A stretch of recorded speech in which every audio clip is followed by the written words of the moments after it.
Level 1, her door. You first see her door at night, when the inner harem is quiet enough for footsteps to sound like accusations. The corridor outside the emperor's favorite concubine's chamber glows with red lanterns and warm gold light, but the air feels cold against your neck. You are only a low palace guard, assigned to stand near the carved wooden doors. Keep your head lowered, and remember one rule above all others: she belongs to the emperor. Every servant knows it. Every court lady whispers it. Every jealous woman in the palace measures her own fate against it. They tell you she is fortunate, because the emperor comes to her more than any other woman. Because fresh flowers arrive before dawn, because her silk is softer, her wine sweeter, her chamber brighter. But when the door opens after the emperor leaves, you do not see fortune. You see a woman sitting alone beside a bronze mirror, her red lips still painted, her hair still pinned in gold, her hands resting perfectly in her lap, as if she has forgotten how to move without being watched. She is beautiful in a way that makes the room seem arranged around her, yet her eyes are tired enough to frighten you. You lower your gaze, but not before she notices. "You are new," she says. Her voice is gentle, but not weak. You bow and answer that you have been assigned to guard the corridor. She looks toward the empty cup on her table, then toward the door the emperor just used. "Then you will learn quickly," she says. "The women they call loved are often the ones with the fewest choices. You should say nothing. A proper guard says nothing." But the sadness in her voice reaches you before discipline can stop it. She turns back to the mirror and quietly asks, "If the emperor owns my nights, why do I feel most alone after he leaves?" In that moment, you understand the danger is not outside her door. It has already opened inside you. Level 2, the favorite by the second night. You begin to understand that being the emperor's favorite is not the same as being loved. Her chamber is the brightest in the harem, and that brightness only makes the cage easier to see. Fresh flowers arrive before the sun rises. Wine is poured into cups thin enough for candlelight to pass through. Silk robes are brought in folded layers of red, gold, and pale rose, each one chosen to make her look effortless, soft, grateful. Court ladies adjust her hairpins until every ornament catches the light at the correct angle. Servants replace the incense before it fades. Musicians wait in the side hall, silent until called. Everything around her is beautiful, and none of it belongs to her. You stand near the door as the emperor enters, and lowers your eyes before your gaze can become a crime. His presence changes the room. The old maid steps back. The court ladies become statues. The favorite concubine smiles, and the smile is perfect enough to make your chest tighten. Not because it is joyful, but because you saw her face before he arrived. You know the difference. Hours later, when the emperor leaves, the chamber remains warm, scented, and decorated like a celebration that has forgotten its guest. She sits before the bronze mirror and removes one gold hairpin at a time. No one speaks. Then she takes a cloth, touches it to her lips, and wipes away the red color slowly, as if erasing a woman painted for someone else's pleasure. You should not be watching, but she sees your reflection in the mirror and does not order you away. "Do you know what they envy?" she asks. You lower your head. "His Majesty's favor." She almost smiles. "No, they envy the story, the flowers, the silk, the door he enters. They do not envy the silence after he leaves." You do not answer, because any answer would admit you understand too much. She turns slightly, and for the first time, she speaks to you not as a guard, but as the only person in the room who has not asked her to perform. "When you stand outside my door," she says, "do not mistake being chosen for being free." That night, the corridor feels different. You are still only a servant near a forbidden woman, but now her loneliness has a shape, and it has begun to follow you. Level 3, first secret. The first secret you keep for her is small enough to fit inside a jewelry box. That is why it frightens you. Large secrets announce their danger. Small ones hide until a life has already changed around them. It happens after midnight, when the rain begins again and most of the harem has gone quiet. You are sent inside her chamber to replace a dying lamp while the old maid searches for fresh incense. The favorite concubine is behind the inner screen, unpinning her hair, and you keep your gaze low as a proper guard should. But the lamp sits beside an open lacquered box, and inside, beneath gold hairpins and pearl combs, you see something that does not belong with imperial gifts. A broken silver hairpin wrapped in faded blue thread, a folded poem with no signature, and a dried flower pressed so carefully it looks more guarded than jewels. Your hand freezes near the lamp. You understand at once that this is not something the Emperor gave her. It is older, quieter, and more dangerous, because it belongs to the part of her life no one in the palace is supposed to imagine. She steps from behind the screen and sees exactly where your eyes have fallen. You expect her to close the box quickly, to accuse you, to command silence. She does none of those things. She only walks to the table, places one hand on the open lid, and watches you. The silence asks more than any threat could. If you report what you saw, she will be questioned. If you pretend you saw nothing, you have already chosen her over the rules that keep you alive. You may speak, she says. Your throat feels dry. The lamp is changed, my lady. Her eyes soften by less than a breath. Is that all you saw? You lower your head. Yes.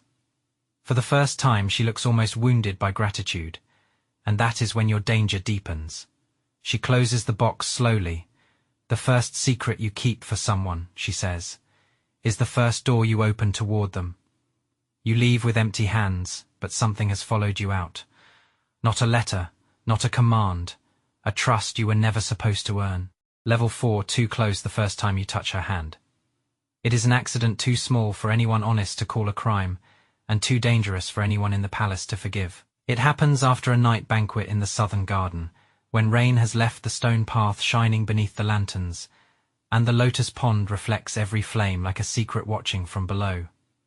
You are assigned to walk 3 steps behind her as she returns to her chamber.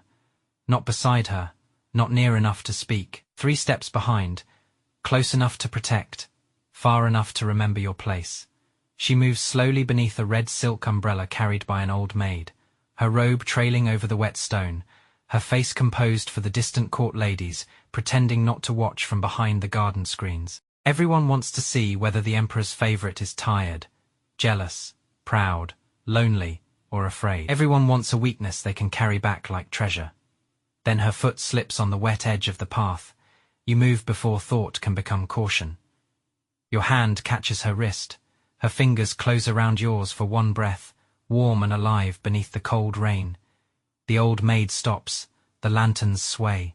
Somewhere behind the screen, silk moves. You release her at once and bow so low your neck aches. Forgive me, my lady. She should scold you. She should remind you of distance. Instead, she says only, you prevented a fall. But her voice is softer than before, and that softness is more dangerous than anger. When you lift your eyes for half a moment, you see it, a young palace maid standing beyond the carved screen, still as a painted figure, watching both of you.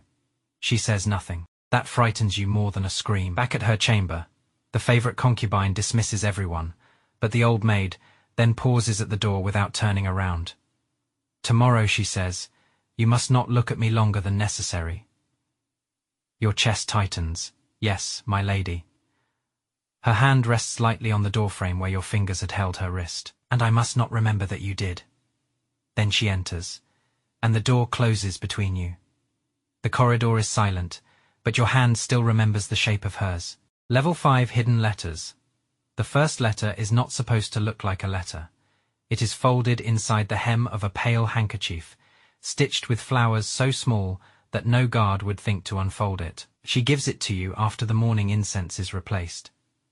When the old maid has stepped behind the screen and the corridor outside her chamber is empty for only a few breaths. Take this to the old plum tree near the western wall, she says. Leave it beneath the cracked stone.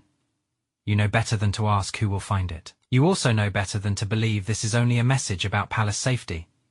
The handkerchief feels light in your sleeve, yet every step through the corridor makes it heavier. If anyone stops you, there is no explanation that will save you. A guard may carry orders, a servant may carry tea, but a man carrying a hidden message from the Emperor's favorite concubine carries a death sentence folded in silk. When you reach the western wall, the garden is empty except for wet leaves, old stone, and the soft sound of water dripping from the plum branches. You place the handkerchief beneath the cracked stone and turn to leave. Then you see the edge of another cloth already hidden there, darker, older, marked with a single thread of red. You bring it back without breathing properly until her door closes behind you. She opens the cloth, reads the short line inside, and her expression changes so slightly that only someone already watching her too closely would notice. What does it say? You ask before remembering you have no right. She looks at you for a long moment, then hands it to you. There are no dangerous names, no orders, no confession, only one sentence. The lantern burned longer after you left. Your chest tightens. You understand then that not every secret in the palace is a weapon meant for enemies. Some are made because the heart has no safe room to speak in.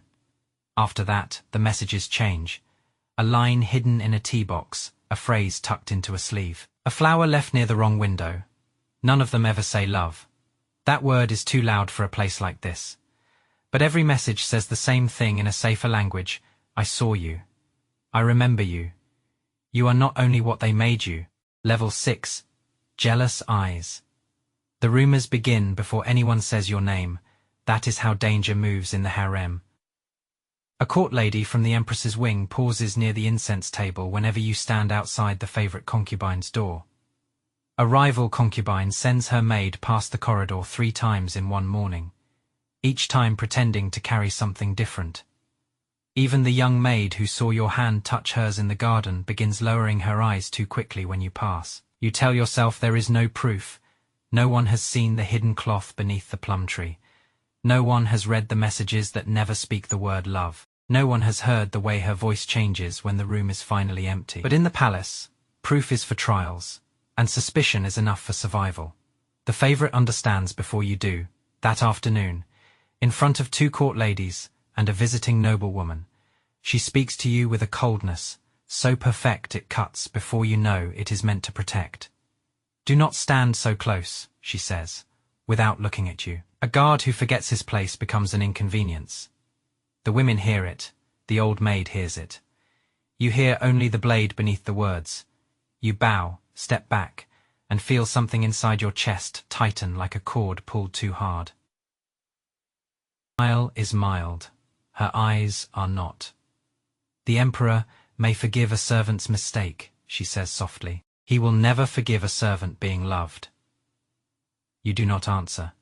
Your silence is the only shield you have left. That night, outside her chamber, no message waits beneath the cracked stone. No flower is placed by the wrong window. No handkerchief is folded into your sleeve. The distance is necessary. You know that, she knows that.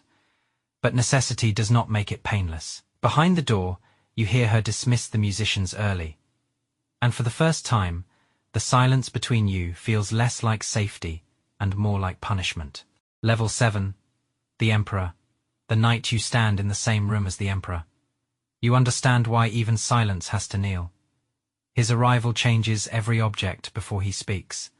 The lanterns seem brighter, the wine cups more fragile, the musicians quieter behind the screen. You stand near the carved wall with the other attendants, your eyes lowered, your hands folded, your body trained to become part of the room. The favorite concubine sits beside the low table in a robe of soft gold, her hair arranged with the pins you have watched her remove in private.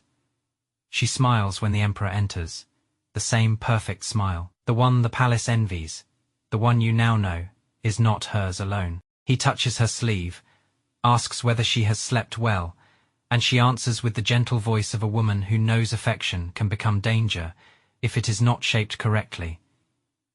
You should feel nothing. You should be a guard, a shadow, a man without a heart inside the room of another man's woman. But when she lifts the wine cup and her fingers tremble for less than a breath, you see it. No one else does. That is the problem. The emperor speaks of music, flowers, and a new silk sent from the southern provinces. She lowers her head at the right moment, laughs softly at the right phrase, receives his attention like a jewel placed on her palm. Then you see the bronze mirror. It stands behind the table, angled toward the room, and for one impossible moment the reflection holds all 3 of you. The emperor seated close to her, you standing far behind, and her eyes looking not at him, but at your reflection. The glance is shorter than breath, too short for love to exist safely, long enough to destroy you both. Your heart strikes once, hard. Then the emperor's gaze shifts toward the mirror, not fully, not knowingly, but close enough. The favorite concubine lowers her lashes before he can see what was there. The mirror is poorly placed, she says lightly. It catches too much shadow. The emperor smiles and orders it moved. Servants rush forward. You do not move. You cannot. Because in that single reflected moment, you understood the true shape of forbidden love. It is not the touch in the garden, not the hidden letters, not the words no one dares write. It is standing in the same room as the man who owns her title, while knowing he will burn the world if he ever realizes he does not own her heart. Level 8. The choice, the escape plan, is hidden beneath a jewelry box, which makes it look almost innocent. A rough map drawn on thin paper. One narrow route through the western laundry court. One servant gate that opens just before dawn. One black cloak folded beneath a layer of silk. One chance, maybe the only chance, for the emperor's favorite concubine to become a woman no one owns. You stand inside her chamber after midnight, while rain taps against the roof tiles, and the old maid waits outside the screen, pretending not to hear what both of you are too afraid to say plainly. The favorite concubine looks different without the gold pins, without the red paint, without the face the palace recognizes. She looks younger, more tired, more real. If I leave before dawn, she says, they will search the roads first, then the temples, then the houses of everyone who ever served me. You look at the map and understand what she is not saying. If she escapes alone, you may be questioned, beaten, or killed as the guard who failed. If you go with her, the crime becomes larger than escape. It becomes betrayal, not only of the palace, but of the emperor himself. You should tell her to stay. That would be safer for you. You should tell her to go. That would be kinder to her. Instead, you stand there with your hands folded and feel how useless love becomes when every answer destroys something. She opens the jewelry box and places the broken silver hairpin beside the map. I used to think freedom meant leaving, she says. Now I wonder if leaving alone is only another room where no one knows my name. The words cut deeper than any plea. Level 9, Betrayal Night. The betrayal happens on the night you almost believe love might outrun the palace.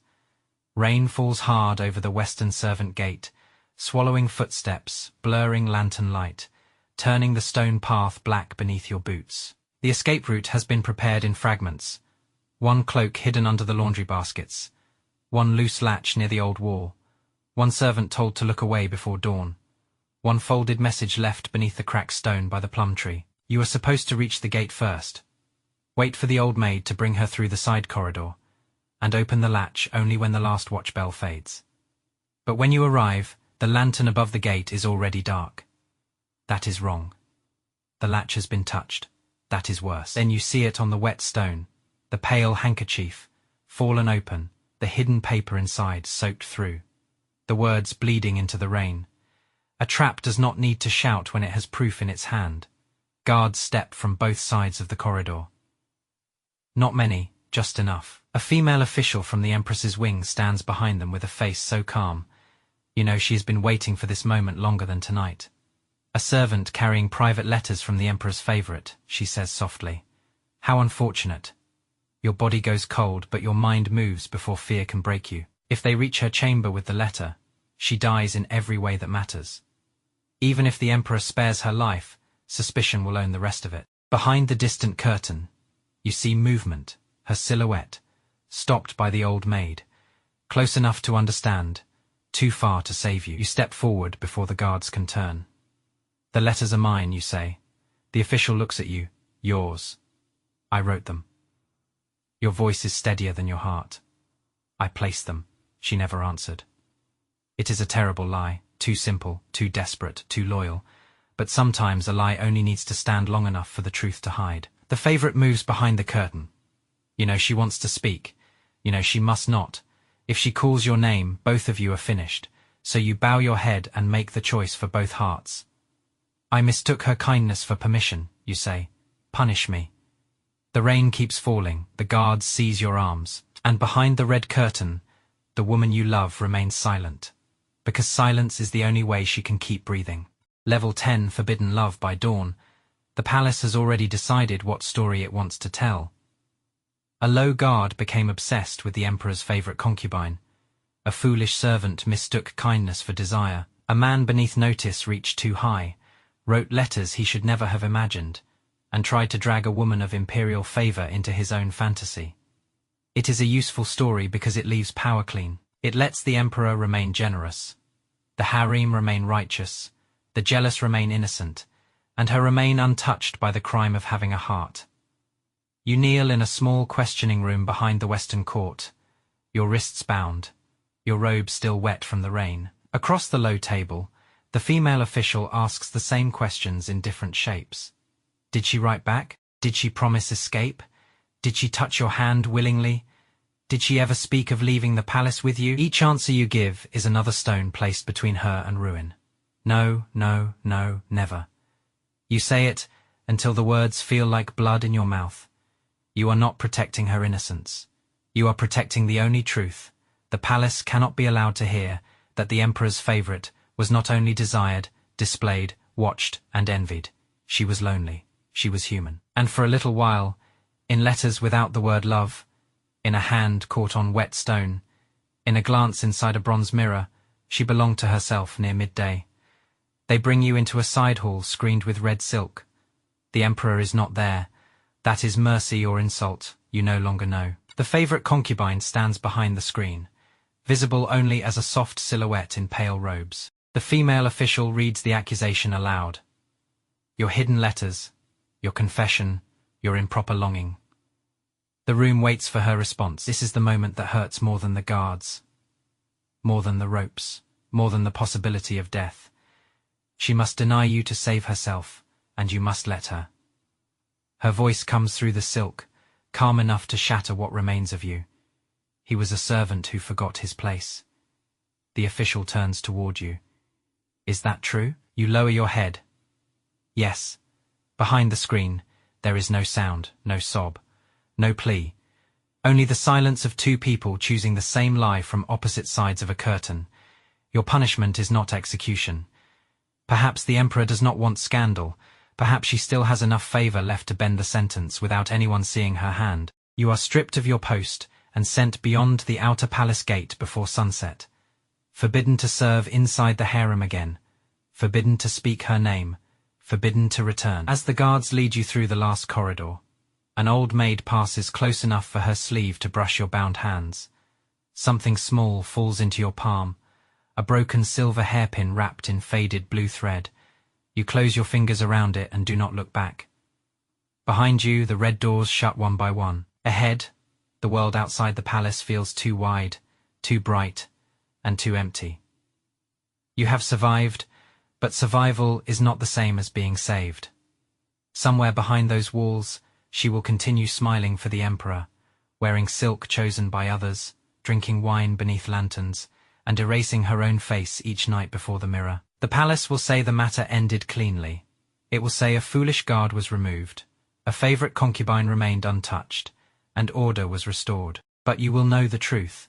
Some loves in the royal court do not end because they are weak. They end because speaking them would destroy the person you love. And sometimes the deepest proof of love is not running away together. Sometimes it is accepting that history will call you a liar, a fool, or nothing at all, so the person behind the red curtain can keep breathing.